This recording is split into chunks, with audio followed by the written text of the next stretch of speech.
Hey, Lisa. Hey, Lee. It's good to see you today. It's good to see you, too. Will you help me with something? Of course. I can't remember what day it is.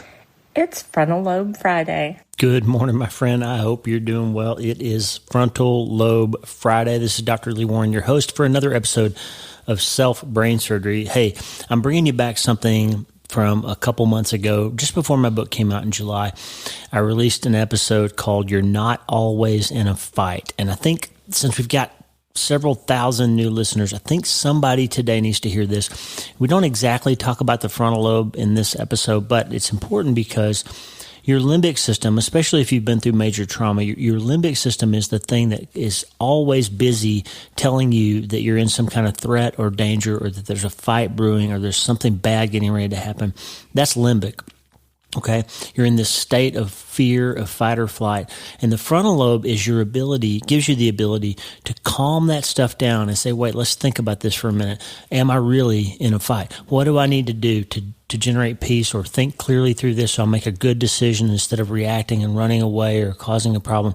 How do we get those frontal lobes involved? And this episode is just to teach us to remember that no matter what we feel, you're not always in a fight. Kurt Thompson says you sense something, that's your limbic system, and then you make sense of what you sense, that's your frontal lobe, okay? We're going to learn how to do that today. This is an important episode, and I want to make sure if you missed it the first time, you get it today on Frontal Lobe Friday. Just like Lisa said, it's Frontal Lobe Friday. I want you to understand this incredible gift that you've been given of all the creatures that God created. Of course, He made us in His image, and we're set apart, and we have souls and all that stuff. But of all the things He did, we're the only created beings that have the gift of selective attention. You can literally decide what you want to think about, and you can choose to think about one thing and not another thing. And that is a power that only humans have, and it's incredible. So today on Frontal Lobe Friday, I want you to remember that you're not always in a fight, and you can choose what you're going to think about and how you're going to respond and react. You'll hear me in this episode talk about Erwin McManus as if I haven't already interviewed him, because we talk a little bit about his book, Mind Shift, in this episode. And you'll also hear me talk about Harvey and Lewis, our incredible German short-haired pointers, the super pups that we lost to a coyote attack a few weeks ago. We're still really sad about that, but the story is important to the episode. I left it in there because it really is going to help you learn to remember that you're not always in a fight, my friend. So let's get after it. Good morning, my friend. How are you today? I hope that you are excited about a beautiful day. Whatever you're doing today, if you're driving or working out or studying or writing or whatever you're doing, I want you to think about a few things. And the theme of this podcast is going to be the learning to understand that you're not always in a fight. You're not always at war. You're not always in a battle. Unfortunately, sometimes our lives put us into this mode of acting like we're always stressed out. It's a common problem in people who have experienced major trauma, and this PTSD notion, which now we think of as a syndrome, a cluster of symptoms rather than a disorder, because it's not something wrong with you, it's something that happened to you, and that has produced a certain set of behaviors. So trauma can put us in this mode where we've been through so much stress that we think we're still in it, and our bodies act like they're still in it. And the problem with that is you can't live in a fight state all the time, or you'll deplete all your energy and all your resources, and your life will become this big revolving circle around the massive thing. And we talked about that with my patient Anthony. You couldn't close his eye, and this idea that you can have your massive thing turn into the thing that you can see. And if you don't learn how to close your eye and look away and rest and think about something else and learn to get your brain under control, that this will become the defining thing of your life. And friend, because you're listening to me, I know that means that you've been through something hard, or you love someone who's going through something hard, and you're trying to process all these things. And I just want to give you this little bit of encouragement today. You are made for not just war, but also for rest. You are made to learn that there's not always a fight to be fought. And sometimes you need to let other people fight those battles for you.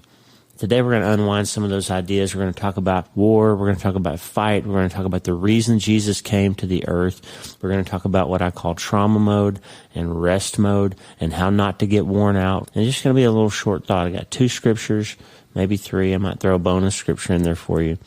I'm just sitting here this morning. It's, 5 o'clock, and it's just a good morning to sit and have a cup of coffee with my friend and talk a little bit about rest and fight, and when it's time to remember that you're not always in a fight, and sometimes it's time to rest. We're going to talk about all those things because, friend, if you're tired and you're worn out and you're wondering why life always seems to be so hard and you just aren't making progress towards hope, then you need to change your mind.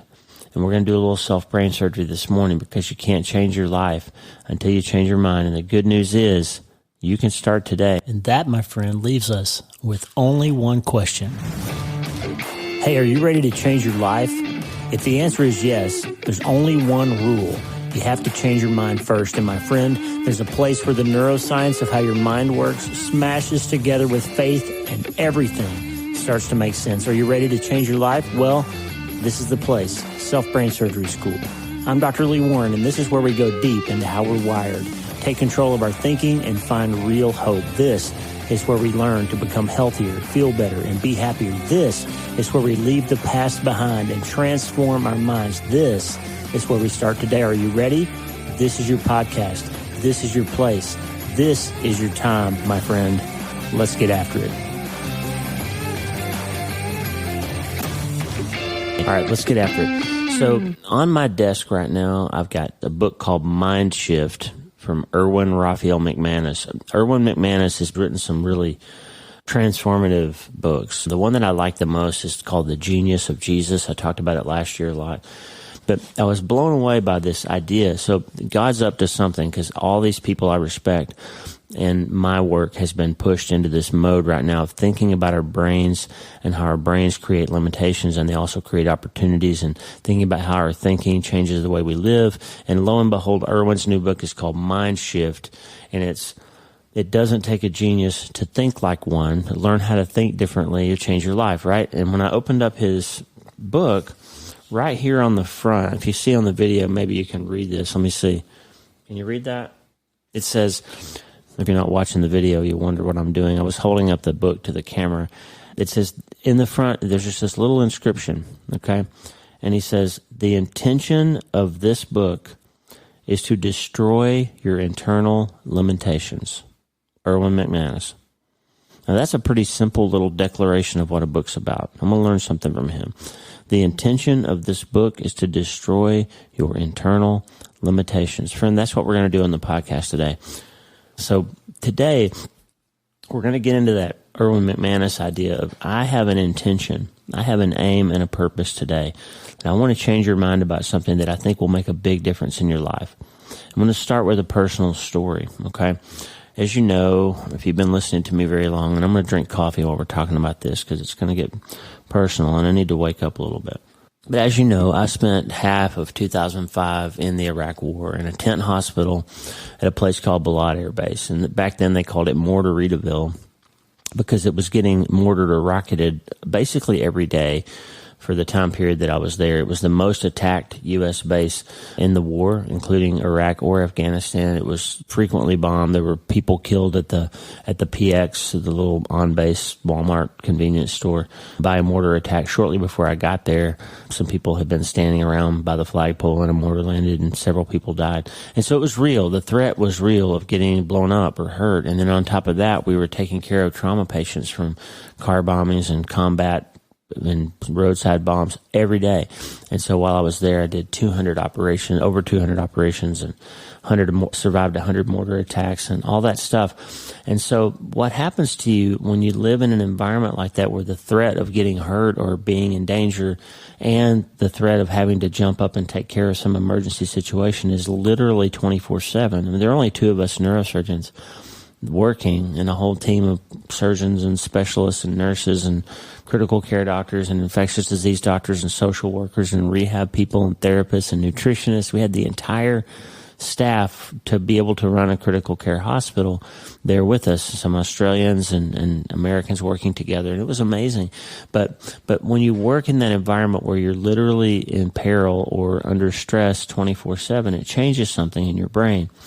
And your brain goes through this shift, and you start to believe that every moment is dangerous, or every moment you need to be available to go from 0 to 100 exactly in that time and be ready to go. And something happened when I got home. Of course, if you've read my book, No Place to Hide, that's over my left shoulder here, I told the story of how my deployment was right before I was supposed to get out of the Air Force. So I literally got home from the war, went through out processing, and 6 weeks later, I was in private practice in Alabama. So I went from Texas, where I knew everybody, to Alabama, where I knew nobody. I went through a divorce. I was alone.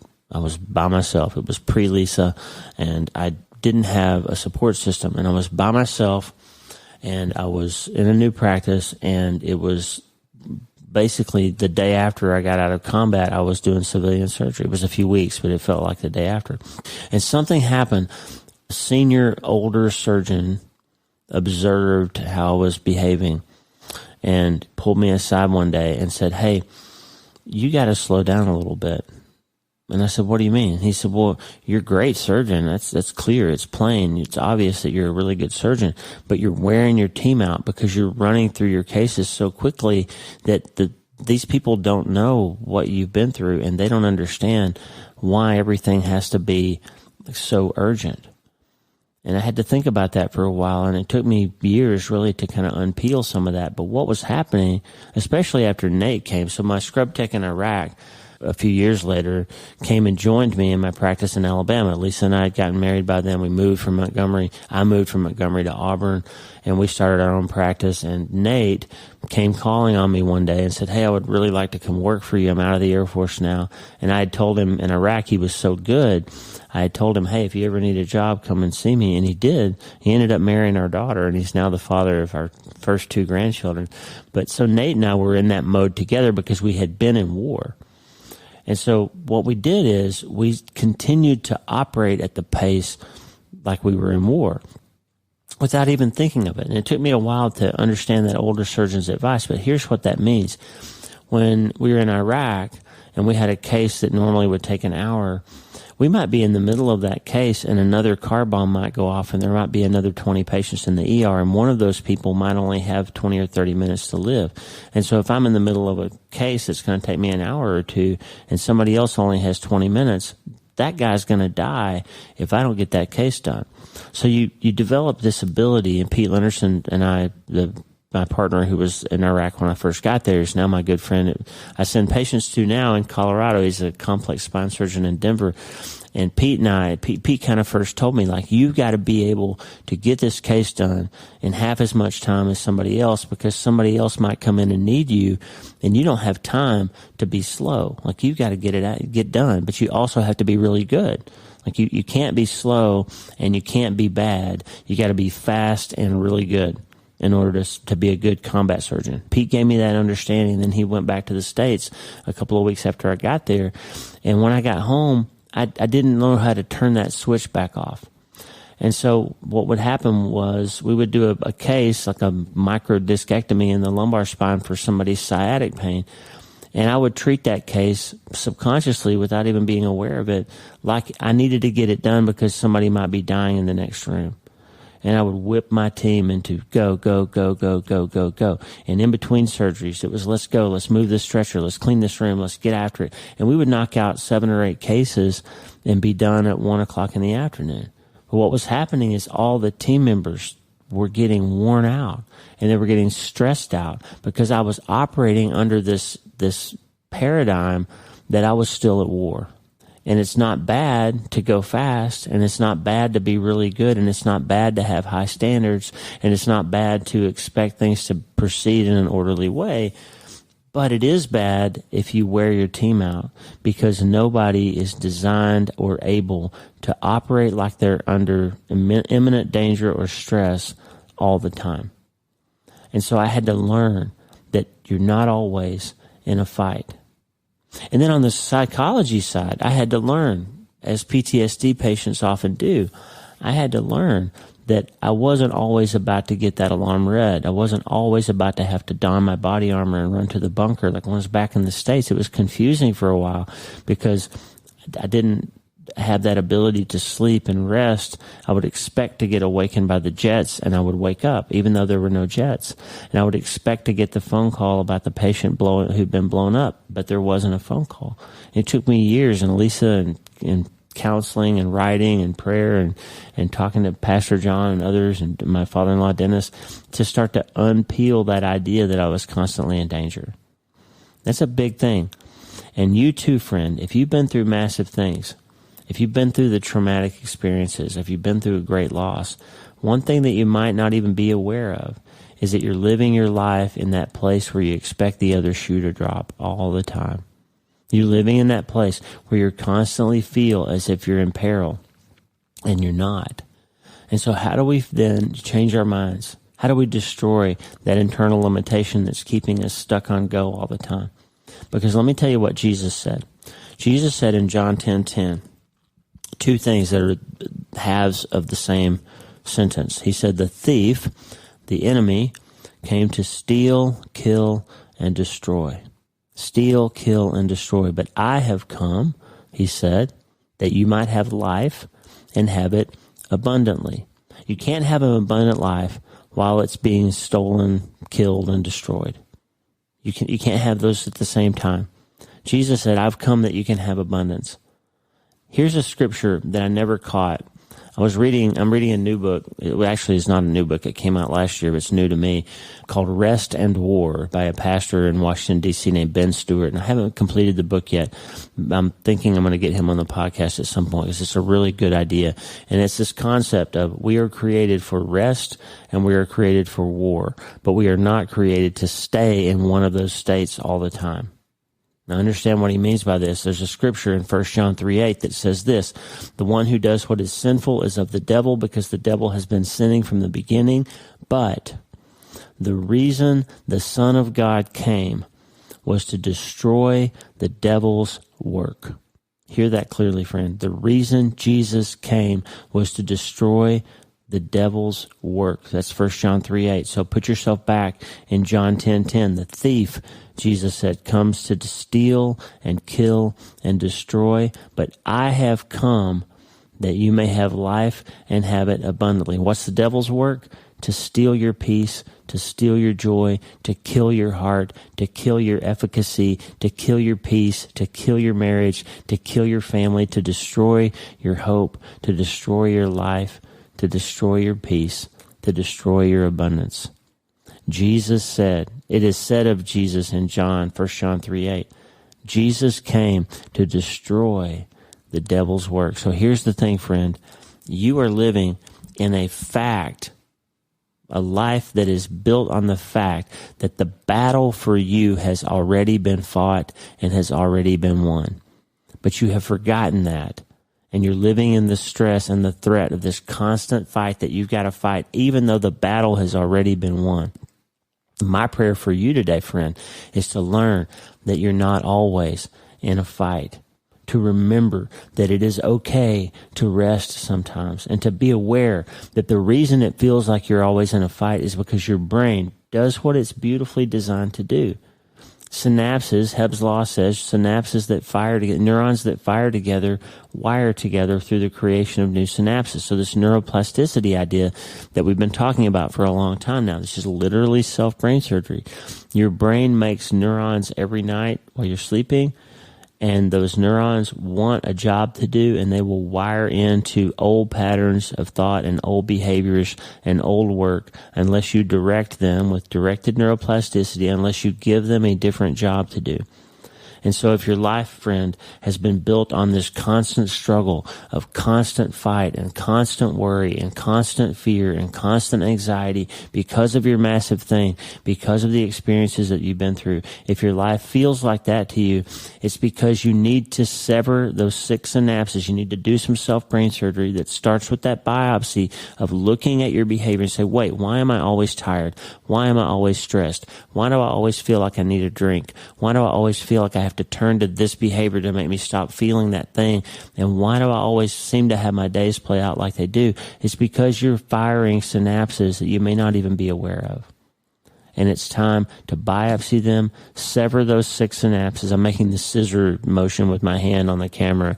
If you're not watching, if you're just listening, I'm scissoring away over here. You can't even see it. Sever those 6 synapses and give these new neurons a better job to do.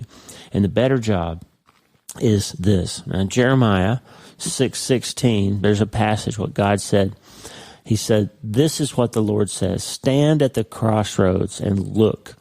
Ask for the ancient paths. Ask where the good way is and walk in it, and you will find rest for your souls." Ask where the good way is, friend. It's time to start asking yourself, isn't there a better way to live than this? Isn't there a better way? I'm so tired of this steal, kill, and destroy part of my life. I'm so tired of feeling like I'm always in a fight, like I've got to jump up and get ready. I have a person that I love. I love this person so much. But this poor person lives in this constant fog of things that they have been offended by. And it's almost like sometimes I wonder if they don't have a little book that they carry of a list of everybody's name in their life. And I'm going to drink a cup of coffee here because this is a big point I'm about to make. Sometimes I wonder if they don't have a list of everybody in their life and all the different ways that they've been offended by these people and a set of strategies that they need to employ whenever they talk to that person. And this poor person is so wrapped up in being offended by stuff that if you were to call them, it's almost certain that the first thing they would say to you on the phone is something on the order of, "Well, my goodness, I would never have imagined that you would be calling me. If I guessed a million names when I heard my phone ring, I wouldn't have guessed that you would be calling because you never call me." Something like that would be the first words out of their mouth. So, friend, when I'm telling you that to tell you this, that's a trauma response. That's somebody who's living in a state where they believe that they are constantly being victimized by other people and their behavior. Because you would probably, if you saw the name of someone on the phone that was calling you that you hadn't spoken to in a while, you would probably be filled with gratitude. And you would probably answer and say, "I'm so glad to hear from you. How are you doing today? I've been thinking about calling you. I'm sorry I didn't call you first." Something like that. You have a choice between war, of engaging those synapses that say, I need to perpetuate this battle that in my mind we need to have because we're in conflict and I've got this list of offenses. Or you can enter into rest and you can say, hey, I'm about to have a conversation with this person I love and I'm going to take this little bit of time that we have and be grateful for it. And that can set off a whole different set of neurotransmitters and create a whole bunch of new synaptic connections in your brain and in that relationship with that other person that will be nurturing and healing. And you have a choice. You can either, if you're playing ping pong with somebody, right, you can either enjoy the game and the back and forth and the volley and just enjoy it back and forth, or you can have it be combat and your entire goal in that can be to score points and defeat your opponent. It can either be kind of a fun little back and forth volley and enjoying the back and forth. How are you? I'm fine. What's going on? I miss you. I love you. I wish I could see you. All those kinds of things. Or it can be, boom, I'm going to slam this on you so that you feel this pain that you've made me feel, and we're going to combat now. And you have a choice. So this rest and war idea is that we're made to, yes, sometimes we have to take up the fight, and sometimes we do have to go into trauma mode. And sometimes we do have to get up after it and go fast and whip the team and move quickly and make sure that we get through it before the next bomb goes off. But most of the time, we need to rest and we need to say, you know what? I'm not in a battle right now. I'm not in danger right now. I'm not in combat right now. This person is trying to engage with me in friendly activities, and I need to allow them, I need to develop a synaptic connection here that can be helpful and healing for me.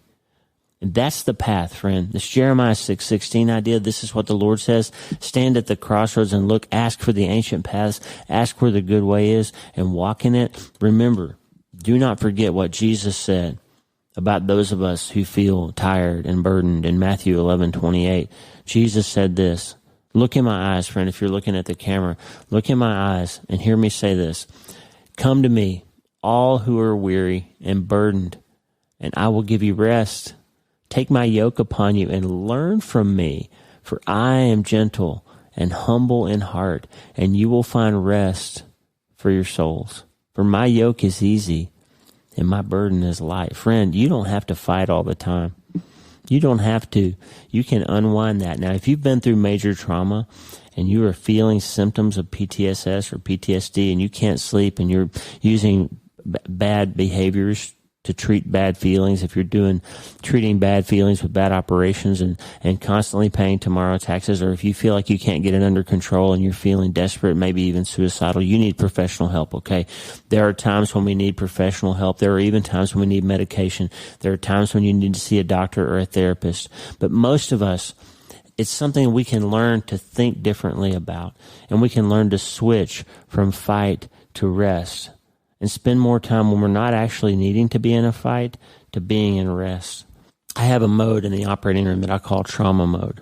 And after years of learning how to slow down a little bit, and I'm still a fast surgeon, I'm still efficient, we still proceed, we try not to make an operation out of everything, and you'll know what that means if you've read Hope is the First Dose. But there's a mode that I call trauma mode. And when I first got to Great Plains, I would tell the team once in a while, look, y'all don't have a lot of big neurotrauma here, and y'all don't really know what it means when I say this is an emergency. I'm not one of those surgeons. There's some surgeons that make a big deal out of everything. And, oh, this is urgent. It's stat. I've got to have this test immediately. We got to go fast. And it's usually not stat. It's not an emergency. To me, stat is the bomb went off and there's a guy coming off the helicopter with somebody else's leg stuck in his chest. He's got a sucking chest wound and he's got a penetrating head injury, and there's a D-cell battery in his frontal lobe, and his jugular veins torn open and his mandible shot off, and both of his femurs are fractured, and there's polytrauma, and he's bleeding out and he's hypothermic. That's stat. That guy needs to go to the OR right now. But I'm sorry, if your patient has a gallbladder attack and they're sore and they're kind of sick and they need to go in the next 4 or 5 hours, that's not stat, okay? That's we need to get this done quickly. So I have a mode that I can switch into when it's really stat. And I tell my teams all the time, I told them when I first got to Great Plains, you will never hear Dr. Warren say this is an emergency or that something needs to be done stat, unless I mean by that if you don't do it in the next 5 minutes, this person's going to die. That's what stat means to me, okay? And so once in a while, I'll tell my team, we're going to do this next case in trauma mode. You're going to see Dr. Warren, you're going to see Damon turn into somebody different in the next few minutes, because we are going to push the gas pedal and we're going to get this thing done, because you need your team to drill and train. And remember that Chris Voss quote, you don't rise to the occasion when the pressure's on, you fall to your preparation. And so we need to prep and prepare and practice that trauma mode from time to time to make sure we're ready when it's the 14-year-old who's got an epidural hematoma and they're going to die in 30 minutes if we don't save them. And so when we go into trauma mode in my OR, it's a different experience for the team. Very efficient. I'm very collected. I don't yell, but things happen at a much more accelerated pace because it's time to go. And you too, friend, have a time when you need to go. We have 2 dogs. You can see them over my left shoulder in that picture of me that shows up in the back of my book. Harvey and Lewis couldn't be more different. They're brothers from the same litter. Lewis was the biggest one. Harvey was the runt. Lewis is a gentleman and a scholar. He's a man of leisure. He likes to lie around and talk and mouth and complain and gripe, and he just sits around a lot. And Harvey is a man of action. He is a fighter. He will go find a raccoon and get into it. And Lewis will help him. If there's a battle to be fought and Harvey's in trouble, Lewis will wade into it. He's gotten himself hurt a few times, but he's much more likely to sit on the riverbank and say, I've got your back, brother. And he's there, but he's not engaged. But Harvey will fight to the death, and he'll come back in the house. And here's the interesting thing about Harvey. He's so brave, and he won't back down from a fight. But when he comes back inside, he's super anxious. You can see it in his little behavior, his little body. Like Lewis will climb up in your lap and be a lap dog, but Lewis or Harvey will come in and he'll be freaked out and stressed out and breathing heavy, and he'll come over and put his body up against my leg and just kind of lean in. And he's saying, Dad, I'm still alert. I know there's a fight out there, but I need you to kind of love on me here.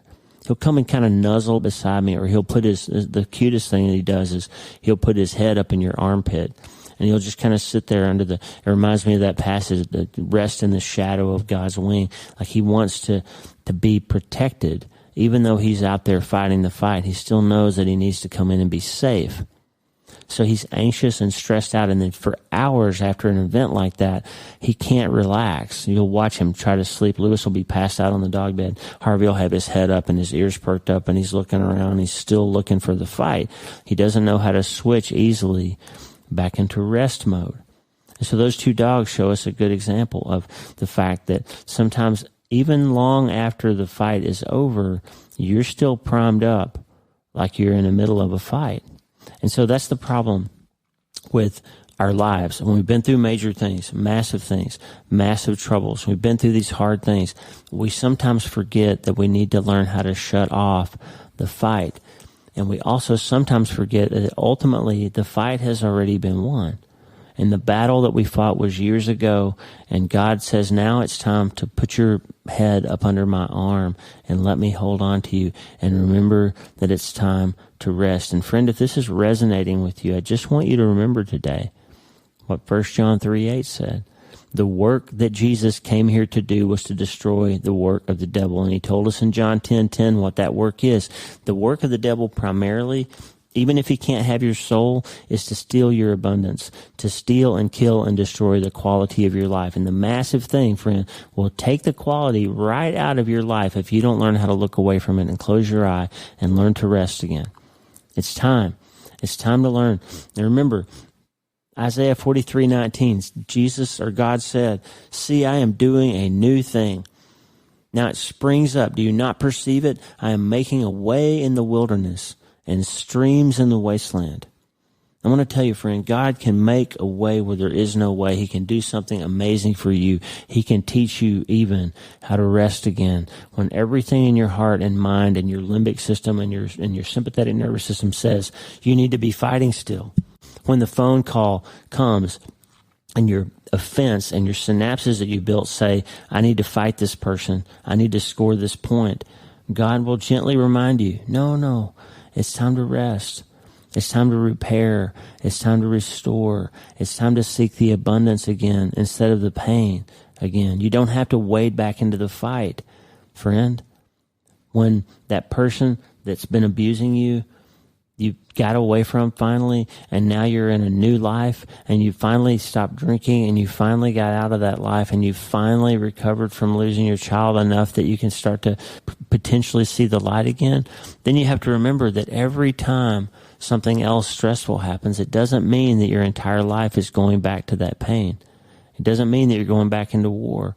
It just means that something triggered a memory or a synapse, and your job now is to reassign those neurons, to sever the sick synapses and make new, healthier ones, and find that way, the ancient way, the good way, and walk in it, and that's where you'll find rest for your souls. What's the ancient way? Jesus said it plain. Take my yoke upon you. Learn from me, and I will give you rest. Friend, there's a path.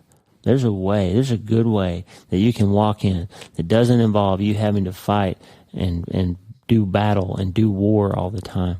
Because sometimes you're home from the war and you're going to wear your team out. You're going to wear your family out. You're going to wear the people who love you out if you're constantly in battle mode. You don't have to be. It's not good for you. You're made for war, yes, but you're also made for rest. And I can learn a lesson from Harvey and Lewis. You're not always in a fight. Come back in the house. Come down off the cross. We could use the wood. Tom Waits said. Here's this song Elisa Turner sang called My Prayer for You. And listen to what she said. For anyone who's prayed 1,000 prayers and still can't find the answer anywhere, fighting off the lie that no one cares, for anyone who's out there losing hope, feeling you're forsaken and alone, clinging to the last strands of your rope, may God give you eyes to see. He's still greater. Courage to rise and believe he's able. May God be your peace in the fire you're walking through. This is my prayer for you. Friend, I want you to learn that you're not always in a fight. I want you to let God rewire your brain and give it better synapses so that you can start resting more. You need to stop thinking that everything's a big battle. because massive things are coming. Even if you've had them before, there will be other massive things, and you need to be ready to get up and take up that fight again, to fight your way through that pain and back towards hope. But in between those moments, you got to get into healing mode, to resting mode, to recovery mode. You can't stay in fight mode all the time. You're going to wear yourself out, friend. And I know this from personal experience. I know it from 1,000 nights when I couldn't sleep after the war. I know it from 1,000 nights when I couldn't sleep after Mitch died, that I was just ready for another. Every time the phone rang, if Kaylin wasn't home with us, every time the phone rang, I thought it was going to be the police telling me that something had happened to her. For 2 years after we lost Mitch, I was terrified 24/7 that one of my other kids or grandkids were going to die. Every time Lisa was driving somewhere, I was holding my breath until I knew she was safe.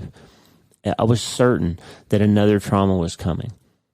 And for 2 years, I lived my life on the knife edge of waiting for the other shoe to drop. And it was devastating me, friend. And that's why I wrote this book, Hope is the First Dose. I want you to learn how to find the light again, to remember that when the darkest storm and the scariest hail and the biggest windstorm is coming and the branches are falling and the trees are swirling around, the only reason you can see those clouds is because the sun is still behind them. There is still light out there, and you've got to learn, once that storm has actually passed, to rest, because there's going to be another storm, and you've got to be ready to start today.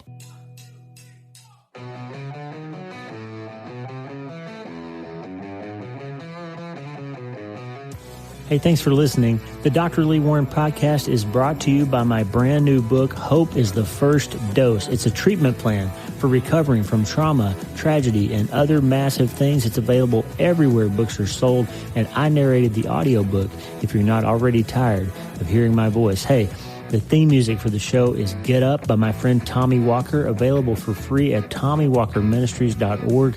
They are supplying worship resources for worshipers all over the world to worship the Most High God. And if you're interested in learning more, check out TommyWalkerMinistries.org. If you need prayer, go to the prayer wall at wleewarrenmd.com/prayer, wleewarrenmd.com/prayer, and go to my website and sign up for the newsletter, Self-Brain Surgery, every Sunday since 2014, helping people in all 50 states and 60-plus countries around the world. I'm Dr. Lee Warren, and I'll talk to you soon. Remember, friend, you can't change your life until you change your mind. And the good news is you can start today.